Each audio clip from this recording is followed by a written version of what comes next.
अस्सलाम वालेकुम क्लास, कैसे हैं आप सब लोग?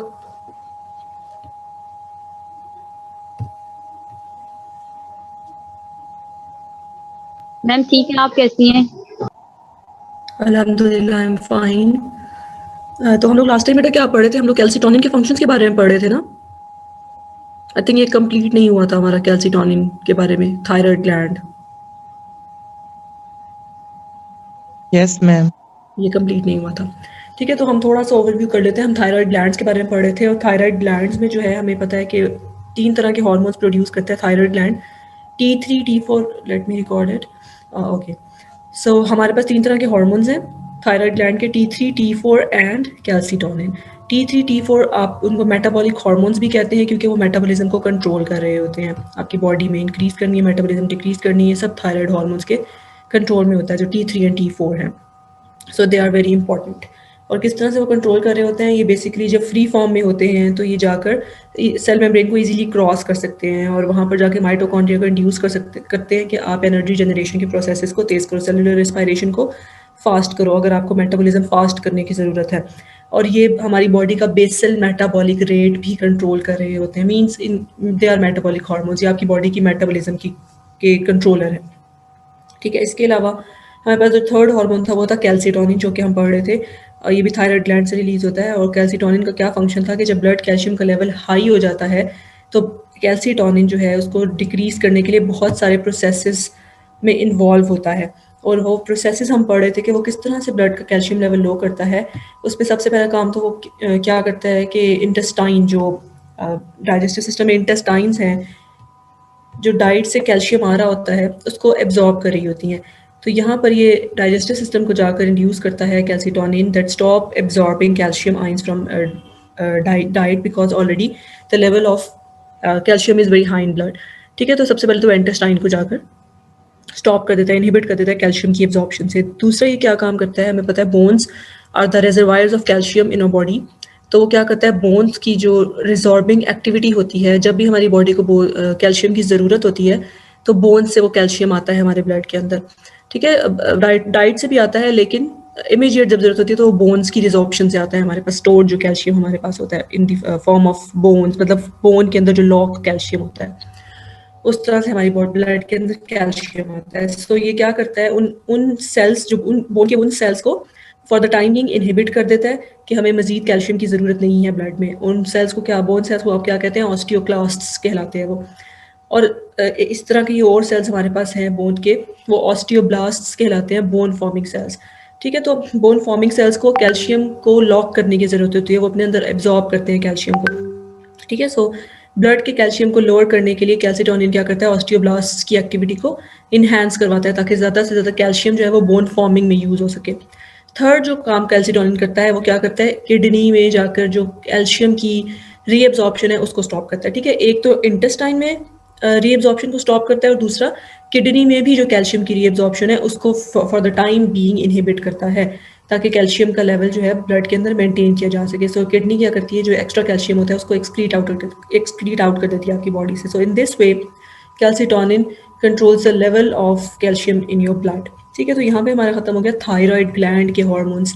अब इसके साथ ही जब हमने पढ़ा था कि थायराइड ग्लैंड एक तो इसका बिल्कुल सामने वाला पार्ट होता है और एक उसका बैक वाला पार्ट होता है, तो वो क्या कहलाता है, पैराथायराइड हार्मोन। ठीक है, थायराइड ग्लैंड यहाँ पे नेक में जब मैंने आपको दिखाया था तो ये वाला जो पार्ट है यहाँ, ये आपको थायराइड ग्लैंड नज़र आ रहा है, लेकिन अगर हम इसके पीछे बात करें तो हमें बटरफ्लाई शेप में एक और ग्लैंड भी नज़र आता है, दैट इज़ ये वाला पैराथायराइड ग्लैंड। सो अब हम पैराथायराइड ग्लैंड के हार्मोन्स के बारे में पढ़ते हैं।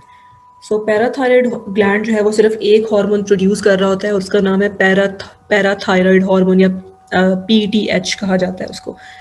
प्रोड्यूस भी करता है और सिक्रीट भी करता है। The major hormone involve in the regulation of blood calcium levels. ठीक है, आपने कंफ्यूज नहीं होना, PTH भी और कैल्शियम भी दोनों काम कर रहे होते हैं कैल्शियम की रेगुलेशन का, लेकिन एक दूसरे के अपोजिट काम कर रहे होते हैं। जैसे इंसुलिन और ग्लूकागॉन का फंक्शन है ना, एंटागोनिस्टिक फंक्शन है, इसी तरह से कैल्सिटोनिन और PTH का भी एंटागोनिस्टिक फंक्शन है। कैल्सिटोनिन जो है वो ब्लड के कैल्शियम को लो कर रहा होता है और जो PTH है वो ब्लड के कैल्शियम लेवल को हाई कर रहा होता है।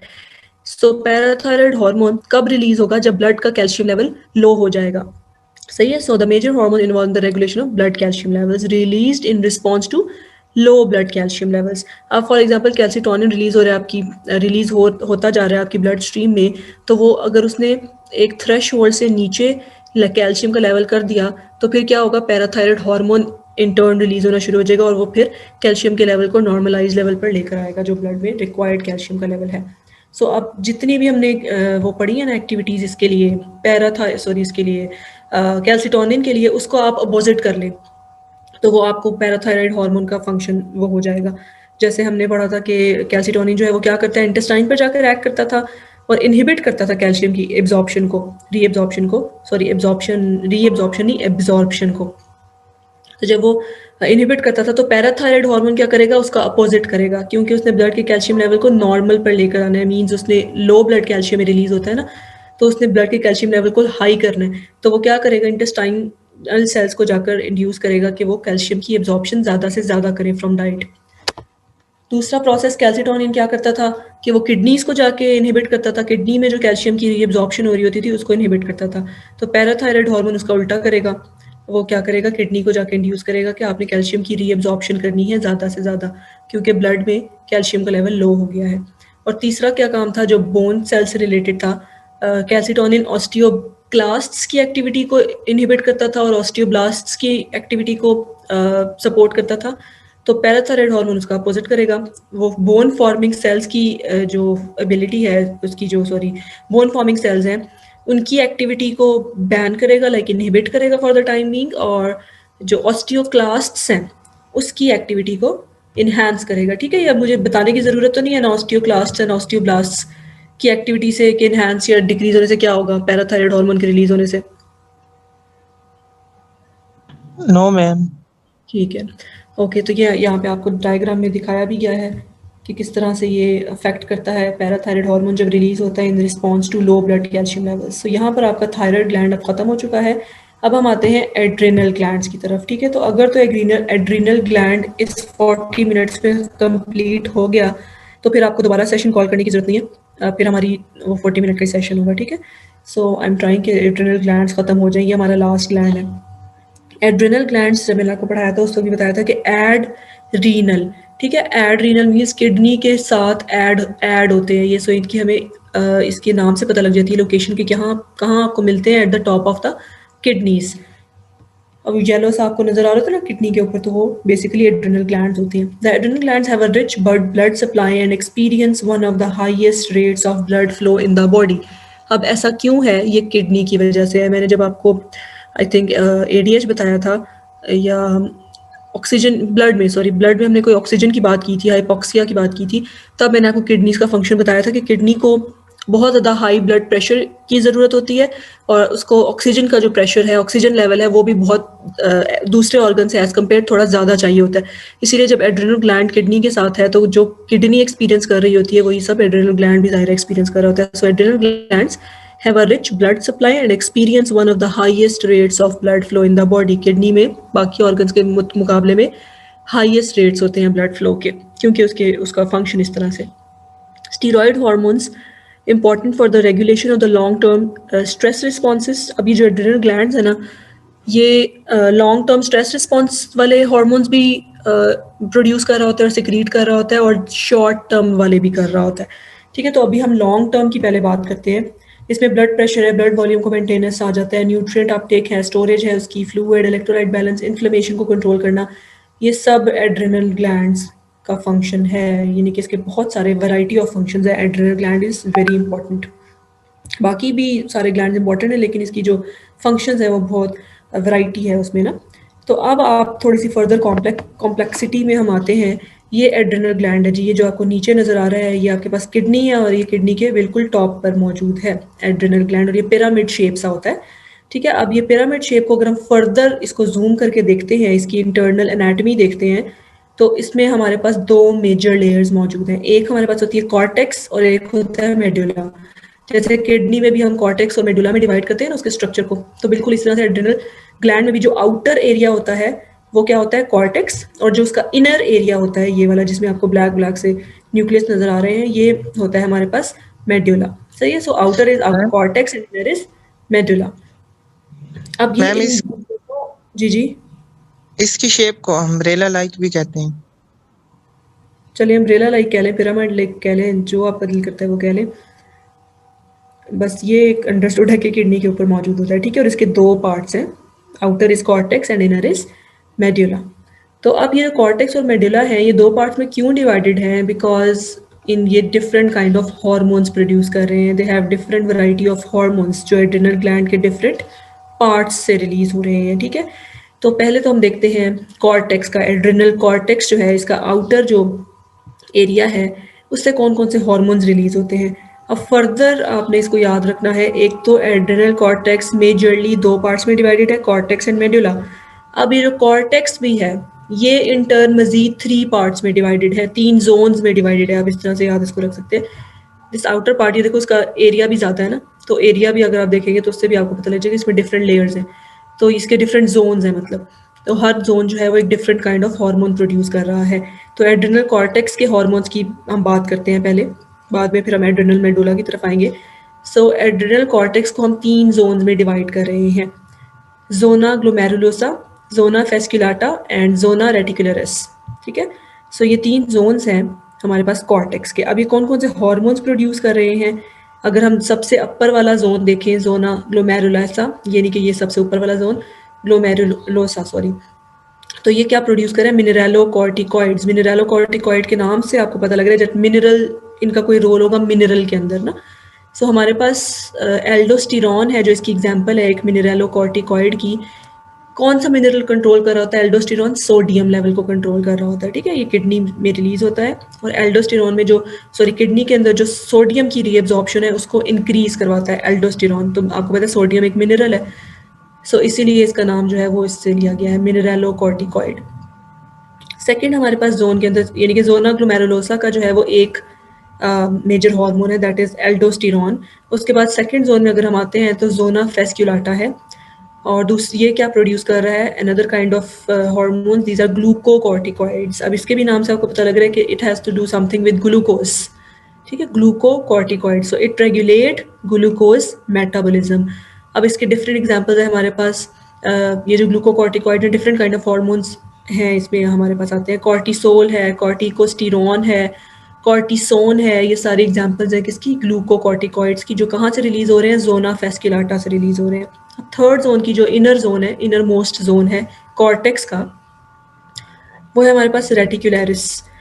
अब ये जो रेटिकुलरिस है, ये एंड्रोजेंस प्रोड्यूस कर रहा होता है, स्टिमुलेट मैस्कुलिनाइजेशन, ठीक है। सो ये फीमेल्स में, ऐसा नहीं है कि फीमेल्स में ये पार्ट मौजूद नहीं है, रेटिकुलरिस ये मौजूद है, लेकिन फ़र्क सिर्फ एक्सप्रेशन का है। आपने अक्सर देखा होगा कि कुछ जो फीमेल्स हैं उनकी भी लाइक उनके फेस के ऊपर भी बहुत ज़्यादा बाल आना शुरू हो जाते हैं, और उनकी भी जो बियर्ड है वो भरना शुरू हो जाती है थोड़ी सी। तो वो इस वजह से होता है, because of this hormonal imbalance. ये वाले जो हार्मोन अपने आप को एक्सप्रेस करना शुरू कर देते हैं। Normally in females androgens express नहीं होते, ठीक है, लेकिन एबनॉर्मल कंडीशंस में एंड्रोजेंस जो है वो रिलीज होते हैं फ्रॉम फीमेल बॉडी। और एंड्रोजन में हमारे पास एग्जांपल आ जाती है डीहाइड्रोपियन टेस्टोस्टेरॉन, डीहाइड्रोइपियन ड्रोस्टेरॉन है हमारे पास, ये इसकी एग्जांपल है एंड्रोजन की।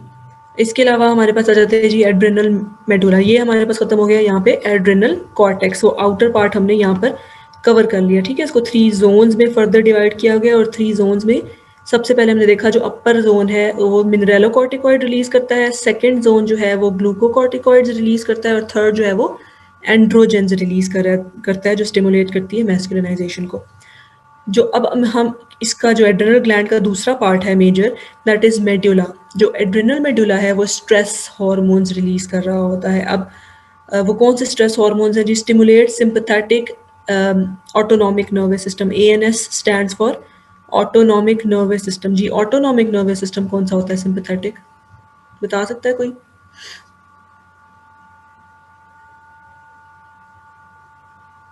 मैम जो खुद इमरजेंसी में काम करता है।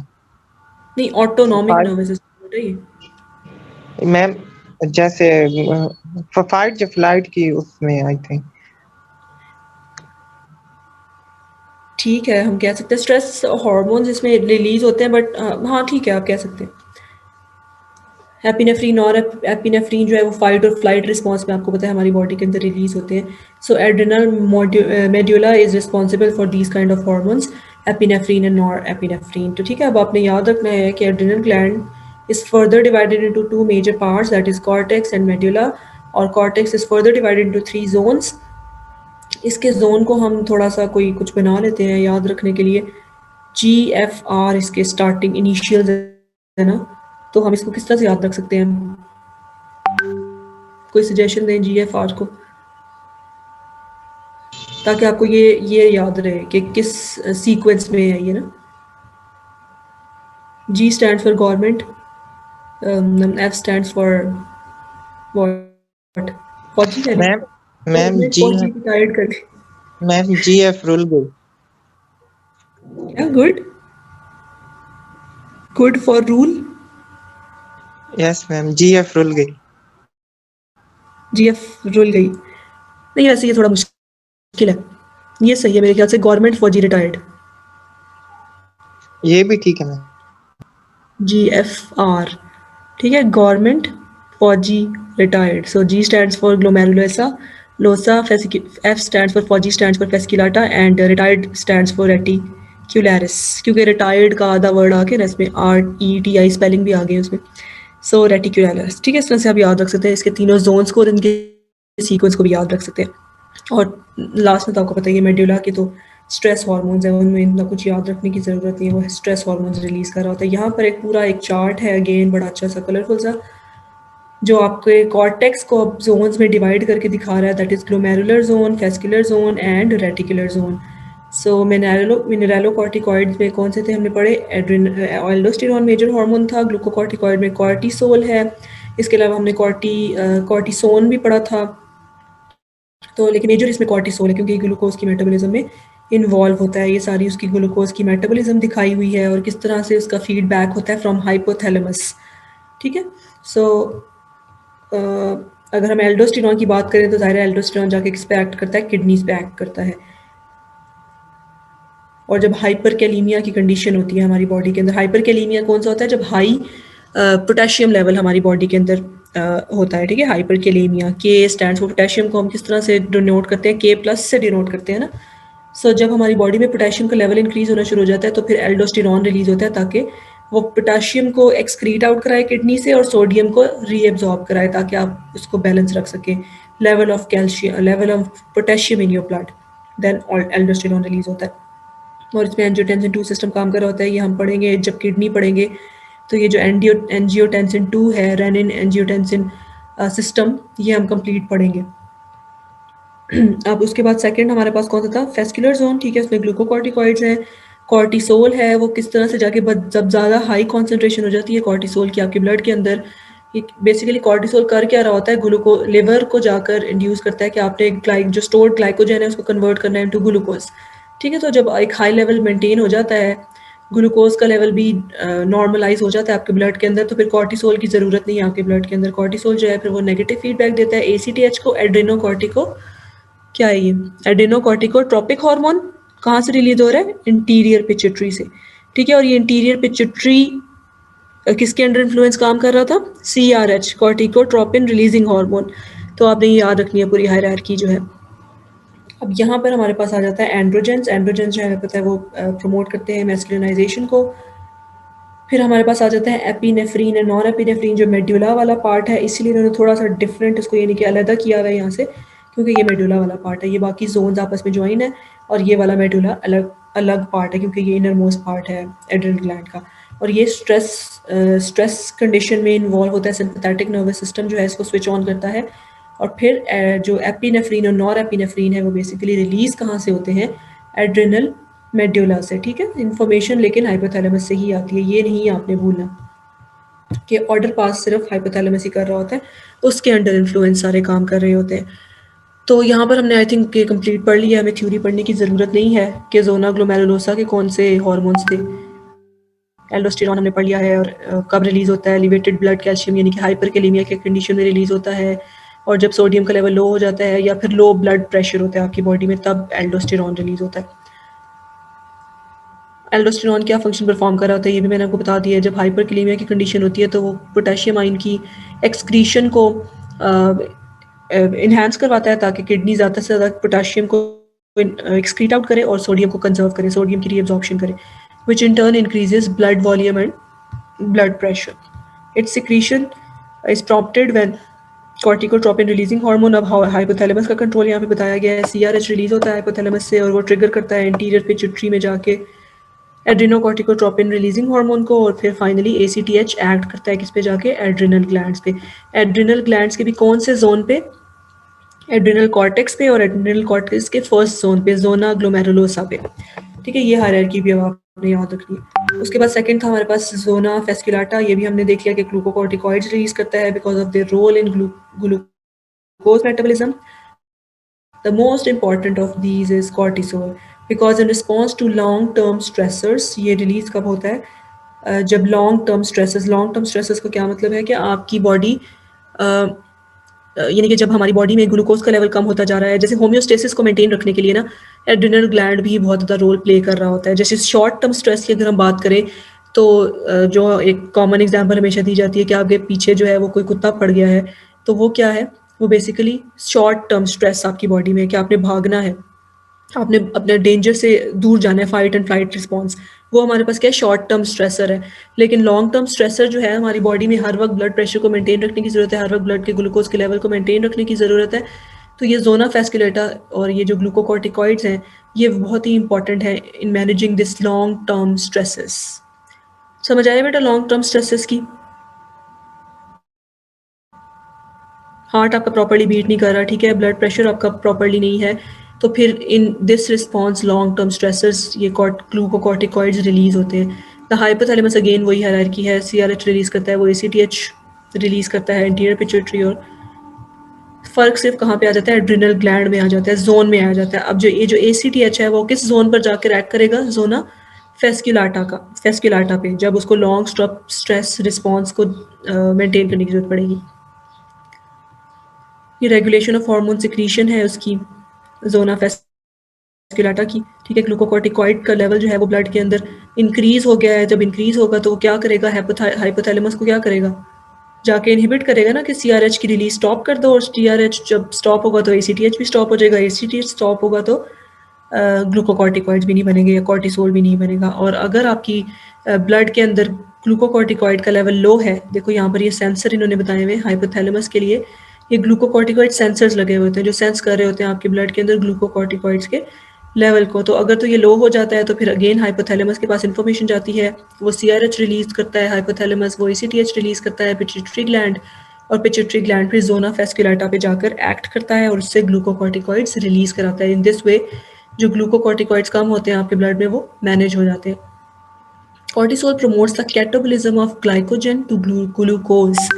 सही है, तो ये जाके लिवर को इंड्यूस करता है कॉर्टिसोल के, बॉडी के अंदर एनर्जी की ज़रूरत है या ग्लूकोज की ज़रूरत है, जो stored glucose in the form of glycogen, उसकी आपने कैटाबॉलिज्म करनी है। द कैटाबॉलिज्म, इसके अलावा ग्लूकोज की कैटाबॉलिज्म के अलावा the catabolism of stored triglycerides into fatty acids and glycerol, ये भी करता है, and the catabolism of muscle proteins into amino acids. तो ये कैटाबॉलिज्म में बेसिकली इन्वॉल्व होता है cortisol.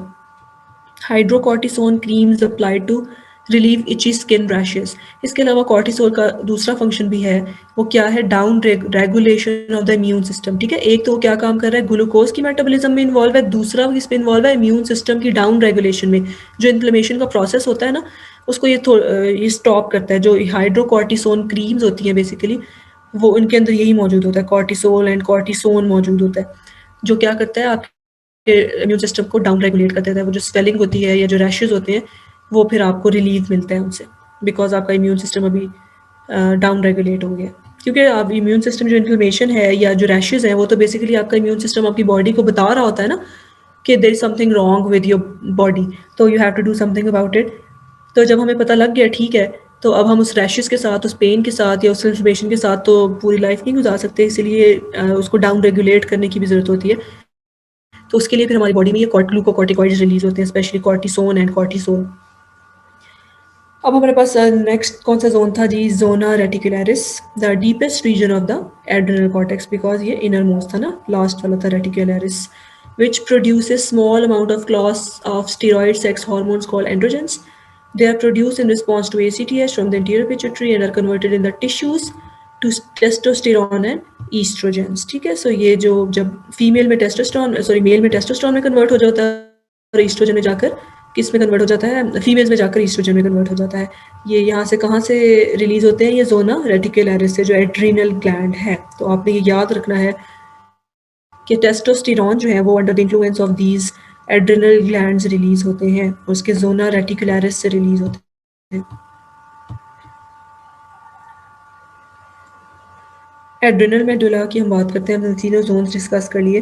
The adrenal medulla releases its hormones in response to acute short term stress. ठीक है, जो पहले हम कॉर्टेक्स जो एड्रिनल कॉर्टेक्स के जो हार्मोन्स थे वो किस में इन्वॉल्व थे, लॉन्ग टर्म रिस्पॉन्स में थे, लेकिन ये जो है ये शॉर्ट टर्म रिस्पॉन्स में जो है वो स्विच ऑन होता है। आपका एड्रिनल मेडुला के जो ग्लैंड्स हैं, फाइट और फ्लाइट रिस्पॉन्स जो स्टार्टिंग में भी मोहसिन ने कहा था, ठीक है, फाइट और फ्लाइट रिस्पॉन्स में। So the adrenal medulla releases, जब भी आपकी बॉडी एक इमीडिएट स्ट्रेस में होती है तो फिर एड्रिनल मेडुला से epinephrine and norepinephrine release होते हैं। ये basically adrenal medulla releases its hormone response to acute short term stress mediated by the sympathetic nervous system। आपको पता है sympathetic nervous system जो है हमारा switch on कब होता है, emergency conditions में। Epinephrine also called adrenaline and norepinephrine और noradrenaline ये रिलीज होते हैं हार्मोन्स जो स्ट्रेस के हार्मोन्स कहलाए जाते हैं। Epinephrine is produced in greater quantities as compared to norepinephrine. ठीक है, एपिनेफ्रीन थोड़ी कम क्वांटिटी में प्रोड्यूस होता है और नॉरएपिनेफ्रीन थोड़ी ज़्यादा क्वांटिटी में प्रोड्यूस होता है। यहाँ पर अब आपको डिफरेंस बताया हुआ है शॉर्ट टर्म रिस्पॉन्स और लॉन्ग टर्म रिस्पॉन्स में। शॉर्ट टर्म रिस्पॉन्स की अगर हम बात करें तो किस तरह से ये पूरी नर्व इम्पल्स पास हो रही होती है, यहाँ पर अगर आप देखो तो ये स्पाइनल कॉर्ड है। ठीक है, यहाँ नर्व इम्पल्स से स्पाइनल कॉर्ड की तरफ नर्व इम्पल्स आ रही है और यहाँ पर फिर प्री गैंग्लियोनिक सिंपैथेटिक, ये भी आपको समझ नहीं आएगा प्री गैंग्लियोनिक क्या होता है, ये जब हम नर्वस सिस्टम पढ़ेंगे तो फिर आपको सही क्लियर होगा, इसलिए मैं अभी डिटेल में जाना भी नहीं चाह रही। बस आपने ये याद रखना है कि शॉर्ट टर्म रिस्पॉन्स में बेसिकली आपका हार्ट रेट इंक्रीज हो जाता है, क्योंकि आपके हार्ट को ज़्यादा, आपकी बॉडी को ज़्यादा ब्लड फ्लो की ज़रूरत होती है। जब फॉर एग्जाम्पल आप भाग रहे हैं, ठीक है, जैसे मैंने पहले भी कहा था कि आपके पीछे कोई पड़ गया है तो आपको ज़रूरत है ब्लड फ्लो की, तो हार्ट के रेट को इंक्रीज़ कर देता है ये जो एपिनेफ्रीन और नॉर एपिनेफ्रीन रिलीज़ होते हैं हमारे एड्रिनल ग्लैंड से। In turn blood pressure increase हो जाता है। ब्लड प्रेशर के इंक्रीज़ होने से जो है वो हमारी प्रॉपरली ऑक्सीजनेशन होती है हमारे डिफरेंट टिश्यूज़ को। ठीक है, क्योंकि हमारी बॉडी के ऑर्गन्स को, हमारी टांगों को, हमारे बाजुओं को उस वक्त एनर्जी की ज़रूरत होती है, इमीडिएट एनर्जी की ज़रूरत होती है। तो ये जो एड्रिनल मेडुला है और उसके अंदर जो एपिनेफ्रीन और नॉर एपिनेफ्रीन है वो फिर इन सब प्रोसेसेस को स्विच ऑन करते हैं।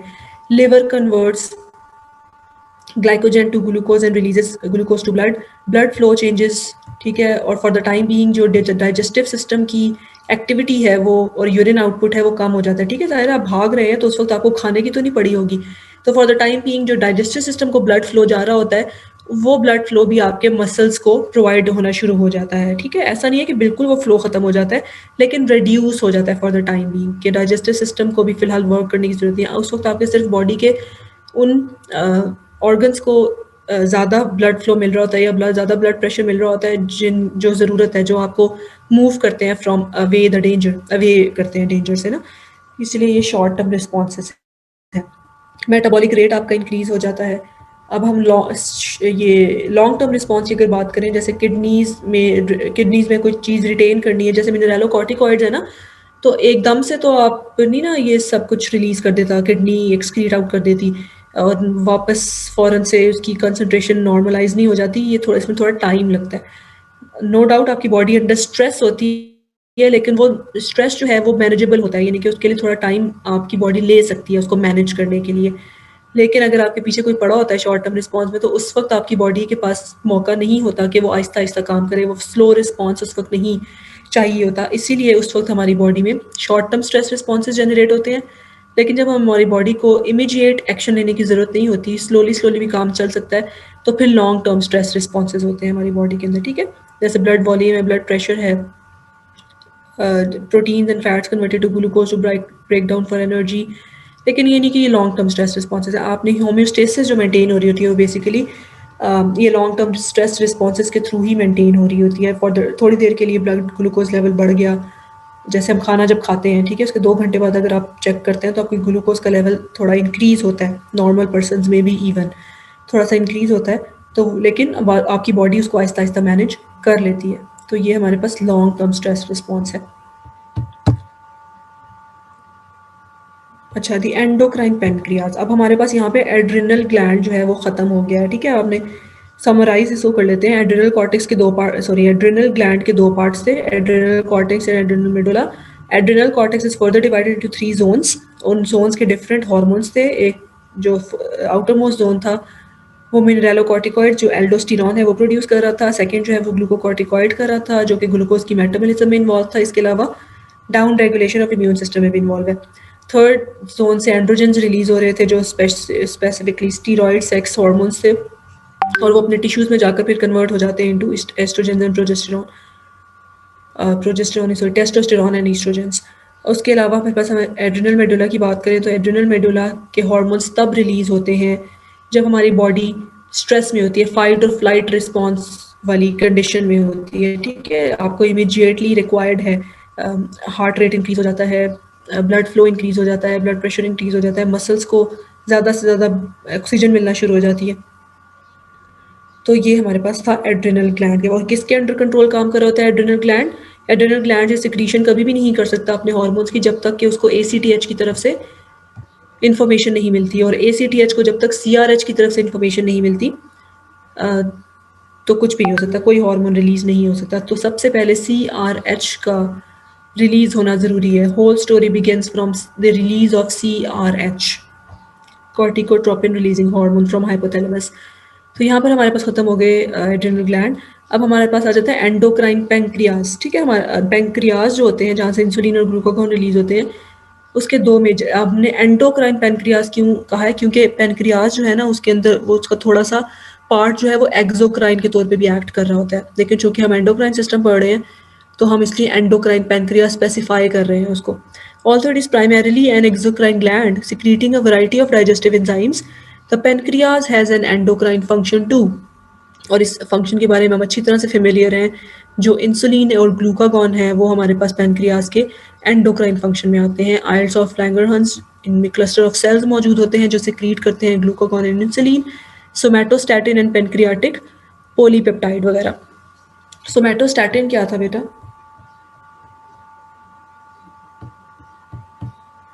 याद है किसी को? ग्रोथ हार्मोन, इनहिबिटिंग हार्मोन को नहीं सोमैटोस्टैटिन कहते थे?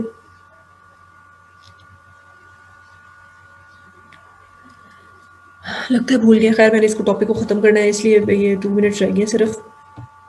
हमारे पास regulation of blood glucose levels by insulin and glucagon, I think इसकी डिटेल में मुझे जाने की ज़रूरत नहीं है। आपको अच्छी तरह से पता है कि इंसुलिन और ग्लूकागॉन जो है वो किस तरह से रेगुलेट कर रहा होता है आपकी बॉडी के अंदर इंसुलिन इसके लेवल को, ग्लूकोज के लेवल को। इंसुलिन तब रिलीज होता है जब ब्लड का ग्लूकोज लेवल हाई हो जाता है, मतलब after the taking the meal, जब हमारी बॉडी के अंदर ग्लूकोज का लेवल हाई होना शुरू हो जाता है तो इंसुलिन रिलीज होती है ताकि हमारे ब्लड के ग्लूकोज लेवल को नॉर्मल लेवल पर लेकर जाया जा सके। जो नॉर्मल लेवल है वो क्या है? 80 मिलीग्राम पर डेसीलीटर टू 120 मिलीग्राम पर decilitre.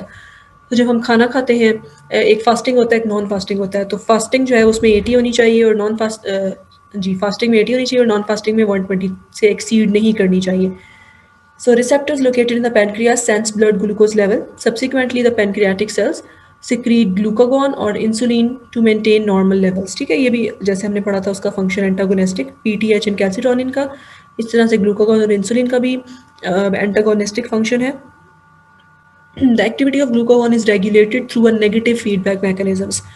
Rising blood glucose levels inhibit further glucagon production and secretion. जाहिर है अब इनको कंट्रोल करने के लिए भी जो हार्मोन्स रिलीज हो रहे हैं उनकी रेगुलेशन के लिए भी इंपॉर्टेंट है। अगर ग्लूकागॉन को हम फ्री छोड़ देंगे और वो रिलीज होता रहेगा तो इस तरह तो ब्लड का ग्लूकोज लेवल बहुत ज़्यादा हाई हो जाएगा, क्योंकि ग्लूकागॉन का क्या काम होता है? वो ब्लड के ग्लूकोज लेवल को इंक्रीज करता है।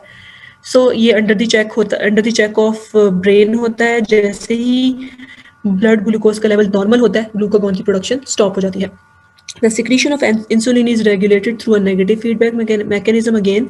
जब ब्लड का ग्लूकोज लेवल नॉर्मल हो जाता है तो इंसुलिन की प्रोडक्शन भी रुक जाती है। As blood glucose levels decrease, further insulin releases inhibited. So इन दोनों का एक बैलेंस चल रहा होता है आपकी बॉडी के अंदर, ग्लूकागॉन का भी और इंसुलिन का भी। यहाँ पे आई थिंक आगे डायग्राम में आपको दिखाया हुआ है जी, ये डिफरेंट ये हाइपरग्लाइसीमिक कंडीशन आपको दिखाई हुई है कि जब आप हाइपरग्लाइसीमिया यानी कि ग्लूकोज का लेवल इंक्रीज हो गया आपकी बॉडी में 160 मिलीग्राम पर डेसीलीटर पे चला गया, और 50 जो है वो हाइपोग्लाइसीमिया आ गया, क्योंकि मैंने आपको बताया 80 टू जो 120 है वो नॉर्मल होता है रेंज। तो अगर 50 तक चला गया है तो ये हाइपोग्लाइसीमिक कंडीशन हो जाती है यहाँ पर। तो ये ग्लूकागॉन के इफेक्ट्स बताए हुए हैं, किस पे जाके इफेक्ट करता है। एक तो वो इनहिबिट करता है बॉडी सेल्स को from taking up glucose. Body cells को क्या करता है, क्योंकि ग्लूकागॉन तब रिलीज होता है जब ब्लड का कैल्शियम लेवल लो होता है। इसने इंक्रीज करना है ब्लड के कैल्शियम लेवल, उसको ब्लड ग्लूकोज लेवल को। तो जो स्टोर्ड एक तो ग्लाइकोजन है लिवर पे एक्ट करता है कि उसको स्टोर्ड ग्लाइकोजन को कन्वर्ट करे इनटू ग्लूकोज। दूसरा ये क्या करता है, सेल्स को इनहिबिट